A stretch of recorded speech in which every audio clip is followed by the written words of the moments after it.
다른 나라를 소개해 주겠다라고 해서 리히텐슈타인을 소개를 한 거죠. 그래서 리히텐슈타인은 유럽 여러 나라 중에 자국 축구 국가대표팀의 데뷔전을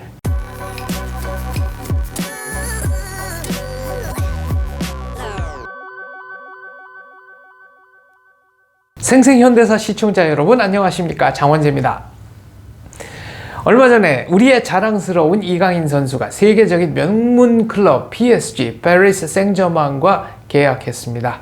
그리고 8월 3일에는 파리스 생저맹이 부산에서 K리그의 전북현대와 친선 경기를 치릅니다.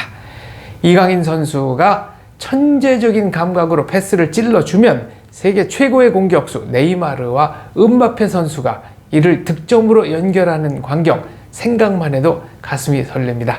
아마 금년 여름부터는 짜릿짜릿한 경험 많이 하실 수 있을 것으로 기대합니다. 그래서 준비했습니다. 한국과 프랑스 간에 얽힌 축구 인연입니다. 1970년대 그리고 80년대 중반까지만 해도 한국 축구는 확실히 세계 축구계의 변방이었죠. 우리가 상대할 수 있는 나라, 그러니까 축구 경기를 할 수 있는 나라가 동남아 그리고 이쪽 동북아 정도가 다였습니다. 중동과 경기하는 것도 어쩌다 있는 일이었고요. 그러다 보니 유럽과 남미 팀과 대결하는 것은 아주 장안의 화제를 모을 만큼 커다란 사건이었습니다. 국가대표팀과 경기하는 것은 언감생심 꿈을 꾸기 어려웠고요. 유럽의 프로팀 그리고 브라질이나 남미의 프로팀이 방한해서 경기를 가져주는 것만 해도 아주 감지덕지한 일이었죠. 1971년에 시작한 박대통령컵, 박스컵, 프레지던트컵, 이 대통령배 국제축구대회는 여러 가지 면에서 의미 있는 행사였습니다. 대한민국이 주빈이 돼서 다른 여러 나라 사람들을 최초로 정기적으로 불러 모은 대회였으니까요. 그런 대회가 1980년 10월, 1980년 제10회 대회 때 위기를 맞이합니다. 79년 11.6 이후에 1980년 한국의 정치 상황은 여전히 불안했죠. 그래서 한국행 비행기를 타려고 하는 팀이 거의 없었습니다.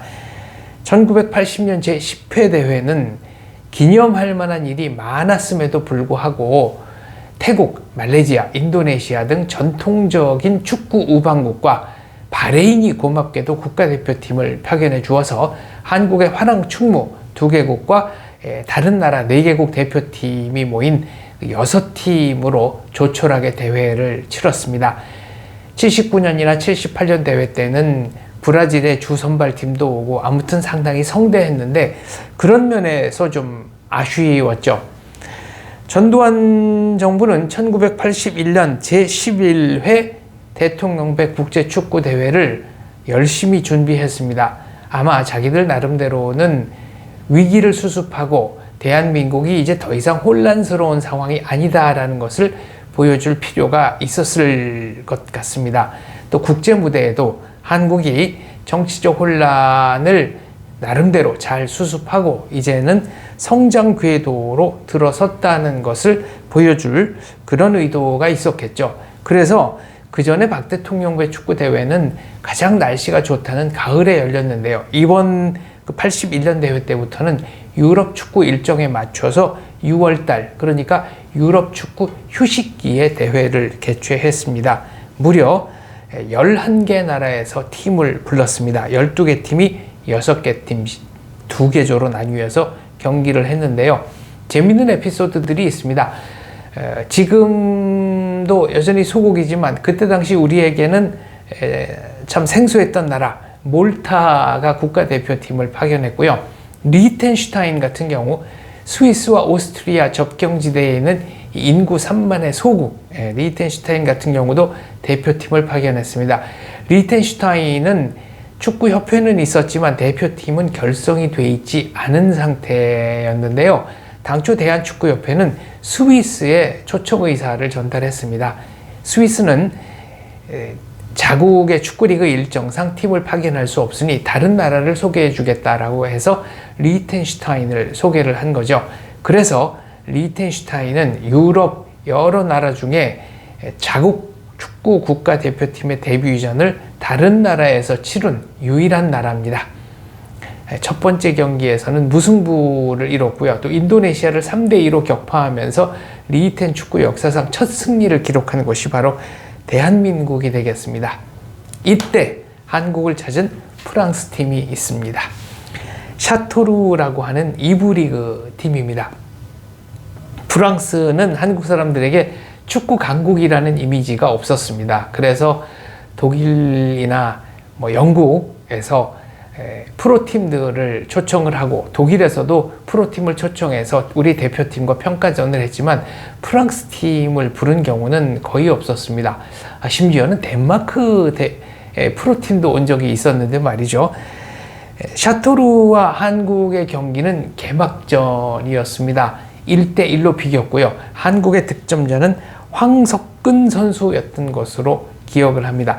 샤토르의 경기복, 그때 입고 나왔던 경기복이 지금 제가 입고 있는 파리스 생제르맹 이강인 선수가 금년부터 입게 되는 이 경기복과 매우 흡사했던 기억이 있습니다. 두 번째 기억은 1997년 세계 청소년 축구 선수권 대회입니다. 말레이시아에서 경기가 열렸고요. 한국은 첫 경기를 남아공과 0대0으로 비기고 두 번째 경기를 브라질과 해서 10대3이라는 충격적인 패배를 당했죠.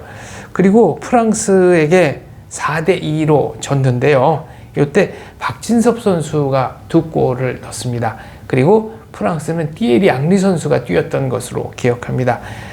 이때 멤버 중에는 이제 박진섭, 지금 현재 부산 아이파크 감독을 하고 있고 또 주장으로는 김도균 선수가 있었죠. 현재는 1부 리그 수원 FC의 감독입니다. 또 청주대 감독을 하고 있는 이관우 감독, 또 서기복 감독, 고등학교 감독을 하고 있죠. 또 우리의 여자 축구 대표팀의 코치를 하고 있는 정유석 선수, 정유석 코치가 당시 골키퍼였습니다. 바로 얼마 전에 2024년 5월 23일 우리의 김은중 감독이 이끄는 20세 이하 청소년 대표팀이 아르헨티나에서 열린 세계선수권 대회에서 프랑스를 2대1로 물리친 것도 기억에 남네요. 그런데 가장 기억에 남는 경기는 컨페더레이션스컵입니다. 대구에서 벌어진 한국과 프랑스의 경기였죠. 월드컵을 앞두고 대륙간 이제 대표팀 또 월드컵 개최국 등등이 모여서 하는 경기였는데 이 컨페더레이션스컵 역시 FIFA 주관 대회로 한국과 일본 양국에서 나뉘어서 개최했습니다. 일본이 준우승을 했던가요? 상당히 성적이 좋았던 걸로 기억하는데 대구 월드컵 경기장 개장 경기였을 겁니다. 한국이 프랑스에게 5대0으로 아주 참혹하게 졌습니다. 축구를 보면서 두려움이 들었던 경우는 그때가 처음이자 마지막입니다. 고종수 선수가 아웃프런트 킥으로 패스를 날린 것 말고는 우리는 인상적인 플레이 자체를 하지 못했습니다. 그야말로 일방적인 경기였습니다. 처음부터 끝까지 다 밀렸습니다. 그때 지네딘 지단도 있었고 트리제게, 티엥리 앙리, 프랑스 98년 우승 멤버가 거의 다 한국에 왔으니까요. 유럽에 원정 가서 체코에게 5대0으로 진 것은 참을 수 있었지만 한국에서 이렇게 힘을 못 쓰고 질 수가 있는가. 히딩크 감독님의 별명이 5대0으로 굳어진 경기도 바로 이 컨페더레이션스컵 대구에서 벌어졌던 한국과 프랑스 5대0 패배가 되겠습니다. 그랬던 한국이 2002년 월드컵을 앞두고는 완전히 다른 팀으로 거듭났습니다. 2002년 월드컵 직전에 열렸던, 그러니까 5월에 열렸던 세 번의 평가전, 한국은 스코틀랜드를 4대1로 이겼고 영국과는 1대1로 비겼고 현역 세계 챔피언 프랑스와는 3대2로 아깝게 패했습니다. 경기 막판에 들어간 페널티킥이었던 걸로 기억하는데요. 그게 없었다면 2대2로 비겼을 경기죠. 박지성 선수가 기적 같은 대각선 슛을 꽂아 넣었습니다. 그리고 중간에 김남일 선수의 수비에 넌덜머리가 난 지단 선수가 약간의 신경질적인 플레이를 하다가 좀 당황한 듯한 모습을 보이다가 머리 위로 손을 흔들었죠. 교체 사인이었습니다. 결국 한국과 프랑스와의 경기에서 부상당한 지단 선수는 월드컵 본선 경기를 단 한 경기도 뛰지 못했습니다. 어떻게 한국 팀이 그 짧은 시간에 이렇게 달라질 수 있는가는 지금도 미스테리입니다. 아마 체력 훈련을 열심히 하고 이때는 회복에 집중하면서 선수들의 컨디션을 최상으로 끌어올리는 것은 아닌가 하는 생각이 듭니다. 프랑스는 월드컵에서 지단이 빠진 채로 첫 경기 개막전 세네갈전을 1대0으로 내주는 등 거의 득점을 하지 못하고 조별리그 탈락하면서 짐을 쌌고요. 한국은 승승장구하면서 4강까지 올라갔습니다. 그런데 한국과 프랑스 경기가 끝나고 프랑스 선수들과 감독, 코치들이 했던 얘기가 제 귀에 선명합니다. 한국은 8강권의 팀이다. 오늘만큼만 경기하면 어느 팀도 한국을 이기기가 쉽지 않을 것이다. 그렇습니다. 직접 창가를 마주대 본 선수들은 알았던 겁니다. 느낌이 바로 왔던 겁니다. 축구의 미학은 한 팀의 실력이 경기장에서 그대로 드러난다는 데 있습니다. 어느 누구도 거짓말을 할 수 없다는 얘기죠. 그러고 보니 프랑스로서는 통한의 경기가 하나 있습니다. 2006년 월드컵이죠. 독일 라이프치히였던 거로 기억하는데요. 한국은 프랑스와 1대1로 비겼습니다. 전반 시작하자마자 역시 앙리 선수가 골을 넣어서 1대0으로 앞서갔고요. 공의 90% 이상이 넘어간 프랑스의 그 헤드업은 라인 끝에 걸리면서 득점으로 인정을 받지 못했습니다. 한국은 일방적으로 몰렸습니다만은 경기 종료를 얼마 앞두지 않은 상황에서 설기현 선수의 침투에 이은 오른쪽에서 올린 크로스를 조재진 선수가 가운데로 떨궈 줬고요. 마치 그 프랑스 수비진 사이를 우주 유영이라고 해야 되나요? 빠른 움직임으로 돌파에 들어간 박지성 선수가 감각적으로 발을 갖다 댔고 세계 최고의 골키퍼 바르테즈 선수가 막는다고 막아봤습니다만은 그 팔 끝에 걸린, 그러니까 손끝에 걸린 공은 프랑스 팀 골대 귀퉁이로 아주 절묘하게 들어갔습니다. 1대1 기적 같은 무승부였죠. 박지성 선수의 그 아버님인 박성광 선생께서 그날 경기를 같이 봤던 것으로 저는 기억을 하는데 5대0으로 졌어도 이상하지 않은 경기였다. 그런데 결과는 1대1이었습니다.